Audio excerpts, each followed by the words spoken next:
بسم اللہ الرحمن الرحیم۔ آپ نے اگر ابھی تک ہماری ویڈیو کو لائک نہیں کیا تو ویڈیو کو ضرور لائک کریں، اور اگر چینل کو ابھی تک سبسکرائب نہیں کیا تو چینل کو بھی ضرور سبسکرائب کریں تاکہ آپ کی ہمیں سپورٹ ملے اور ہم آپ کے لیے نئی ویڈیو بنائیں۔ تو چلو شروع کرتے ہیں۔ قرطبی نے اپنی تفسیر میں روایت کیا ہے کہ نبی کریم صلی اللہ تعالیٰ علیہ وآلہ وصحبہ وسلم نے اپنی انگلی مبارک اٹھا کر عثمان کی جانب اللہ تعالیٰ کی حمد و تسبیح اپنے صحابہ کرام رضوان اللہ تعالیٰ علیہ اجمعین کو بیان فرما رہے تھے۔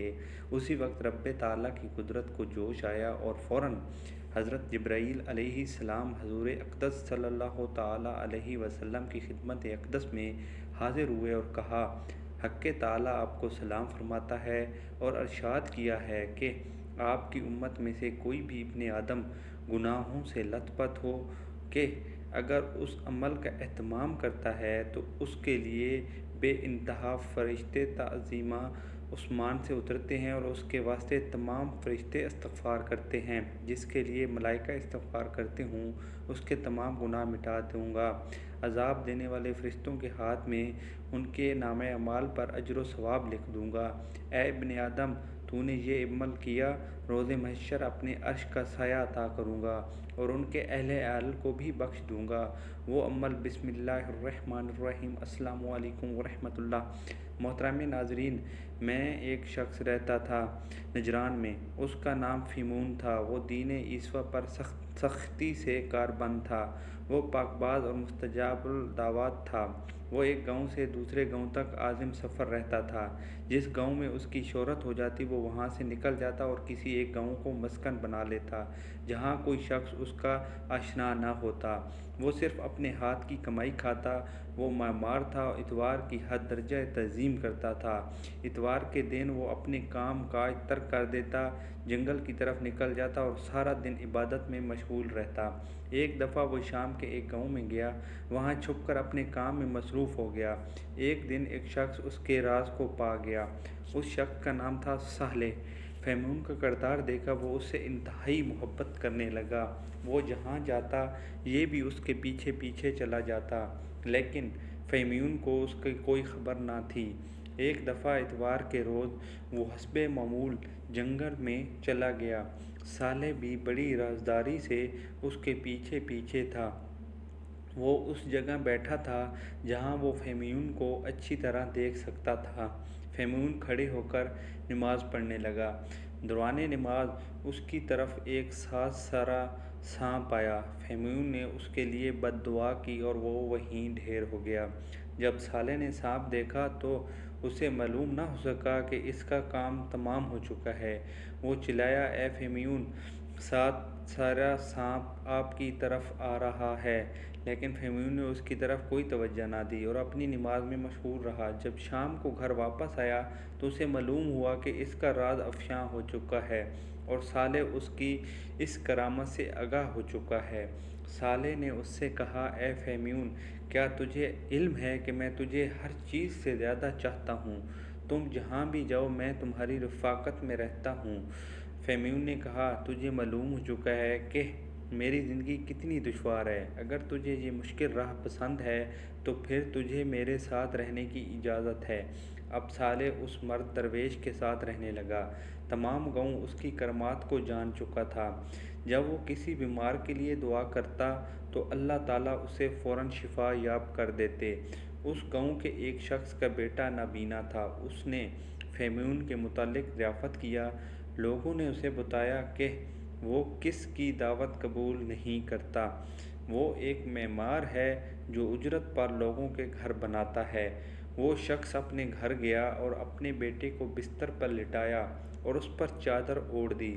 پھر وہ فیمون کے پاس آیا اور کہنے لگا، اے فیمون، میں اپنے گھر میں کچھ کام کروانا چاہتا ہوں، میرے ساتھ چلو تاکہ تم اس کام کی نوعیت دیکھ سکو، ہم اجرت طے کر سکیں گے۔ فیمون اس کے ساتھ اس کے گھر گیا۔ اس نے اس سے پوچھا، تم اپنے گھر میں کیا تعمیر کروانا چاہتے ہو؟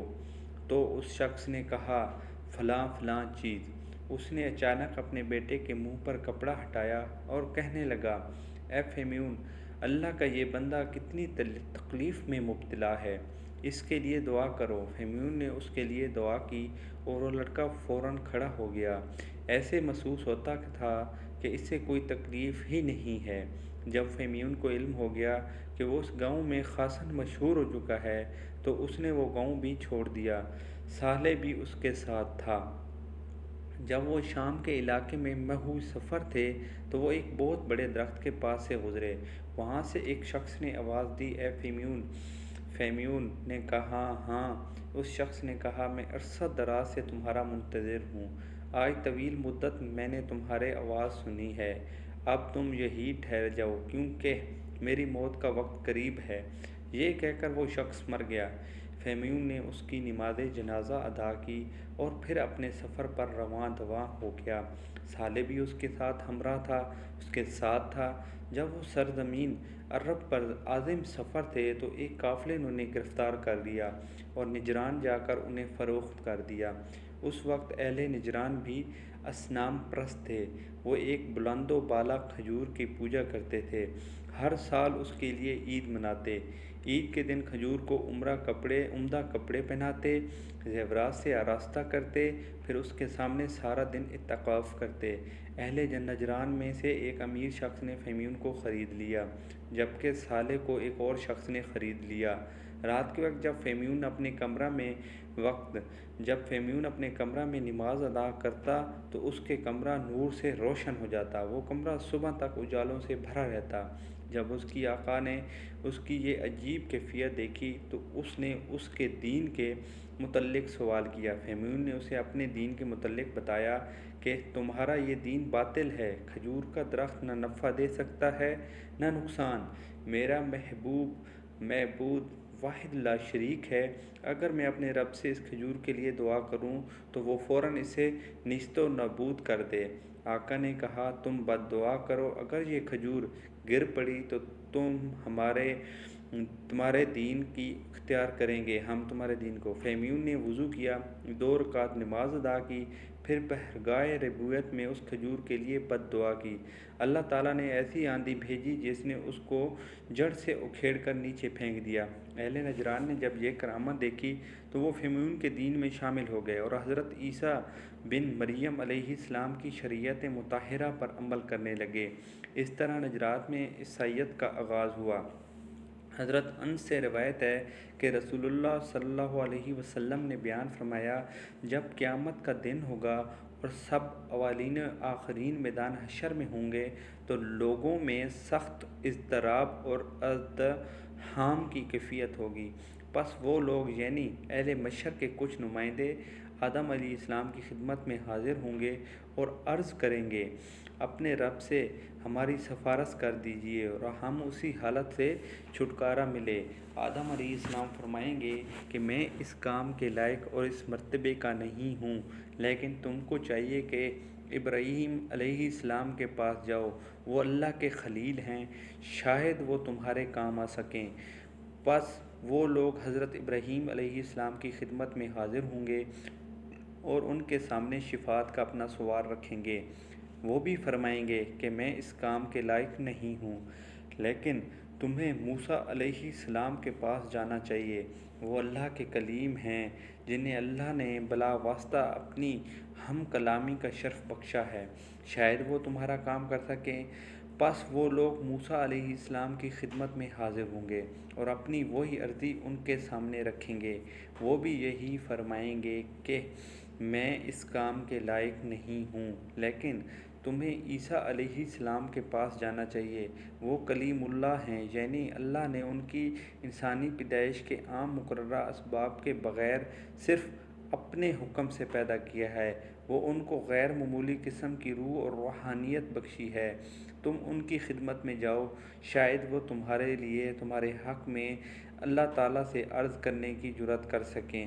پس یہ لوگ عیسیٰ علیہ السلام کے پاس آئیں گے اور ان سے شفاعت کی درخواست کریں گے۔ وہ بھی یہی فرمائیں گے کہ میں اس کام کا اور اس مرتبے کا نہیں ہوں۔ تم کو اللہ کے آخری نبی حضرت محمد صلی اللہ علیہ وسلم کی خدمت اقدس میں حاضر ہونا چاہیے۔ رسول اللہ صلی اللہ علیہ وسلم فرماتے ہیں کہ پھر وہ لوگ میرے پاس آئیں گے اور شفاعت کے لیے مجھ سے کہیں گے، پس میں کہوں گا میں اس کام کا ہوں اور یہ میرا ہی کام ہے، پس میں اپنے رب کریم کی بارگاہ خاص میں حاضری کی اجازت طلب کروں گا، مجھے اجازت دی جائے گی اور میں وہاں حاضر ہو جاؤں گا، اور اللہ تعالیٰ سے اس وقت تک مجھے اپنی خاص تعریفیں اپنی حمد کے لیے اعلان فرمائیں گے جو اس وقت مجھے معلوم نہیں ہیں، تو اس وقت میں انہی الہامی محمد کے ذریعے اللہ تعالیٰ کی حمد و ثنا کروں گا اور اس کے آگے سجدہ میں گر جاؤں گا۔ مسند احمد کی ایک روایت سے معلوم ہوتا ہے کہ آپ وہاں ایک ہفتہ تک سجدہ میں پڑے رہیں گے، اس کے بعد اللہ تعالیٰ کی طرف سے آپ کو فرمایا جائے گا، اے محمد، اے محمد، اے محمد صلی اللہ علیہ وسلم، اپنا سر اٹھاؤ، اقدس اٹھاؤ، اور جو کہنا ہے کہو، تمہاری سنی جائے گی، اور جو مانگنا ہے مانگو، تم کو دیا جائے گا، اور جو سفارش کرنا چاہو کرو، تمہاری مانی جائے گی۔ پس میں کہوں گا، اے پروردگار، میری امت یعنی میری امت پر آج رحم فرمایا جائے اور اس کی بخشش دیا جائے۔ الحاصل جس نے بھی گناہ گار ہو، نیک ہو یا پرہیزگار، عبادت گزار، جو بھی حضور اقدس صلی اللہ تعالیٰ علیہ وسلم پر درود شریف پڑھا، ان کے لیے فرشتے ان کے لیے مغفرت کے استغفر اللہ کہتے ہیں، اور یہی بات اللہ پاک کو پسند ہے۔ اگر ہم لوگ درود شریف پڑھا کریں تو ہمارا ذکر خیر اللہ کی بارگاہ میں ہونے لگے، فرشتے ہمارے حق میں دعا خیر کیا کریں، خود اللہ رب العالمین لفظ آمین ارشاد فرمائیں اور مود عطوت فخر المرسلین ہو جائیں، یہ سب حبیب کریم صلی اللہ علیہ وسلم کے طفیل ہے، ورنہ ہم کہاں، یہ مدارج کہاں، اور کیسی سرفرازی ہے جب کوئی امتی درود شریف عرض کرتا ہے، حضرت جبرائیل امین علیہ السلام بنفس نفیس حضرت محمد صلی اللہ تعالیٰ علیہ کی خدمت میں پہنچاتے ہیں۔ چنانچہ قرطبی نے اپنی تفسیر میں روایت کیا ہے کہ جس قدر درود شریف کا اہتمام ہوتا ہے، اس کے لیے بے انتہا فرشتے تعظیماً عثمان سے اترتے ہیں اور اس کے واسطے تمام فرشتے استغفار کیا کرتے ہیں، جس کے لیے اللہ تعالیٰ کے فرشتے استغفار کرتے ہوں اس کے تمام گناہ مٹا دیے جاتے ہیں۔ اللہ رب العزت اس کو اپنا محبوب بنا لیتا ہے اور روز محشر درود شریف پڑھنے والے کو اللہ پاک اپنے عرش کے سائے میں جگہ عطا فرمائے گا۔ اللہ تبارک تعالیٰ سے دست ادب، گریہ زاری، عجزی و انکاری سے دعا کرتے ہیں کہ میرے تمام مسلمان بہن بھائیوں کے بچوں کو اللہ پاک اپنے حفظ و امان میں رکھے، آمین یا رب العالمین۔ جزاک اللہ خیر کثیرا۔ بہت بہت شکریہ، آپ نے ہماری ویڈیو غور سے دیکھی، اور ابھی آپ ہماری ویڈیو کو ضرور لائک کریں اور ہمارے چینل کو بھی ضرور سبسکرائب کریں۔ جزاک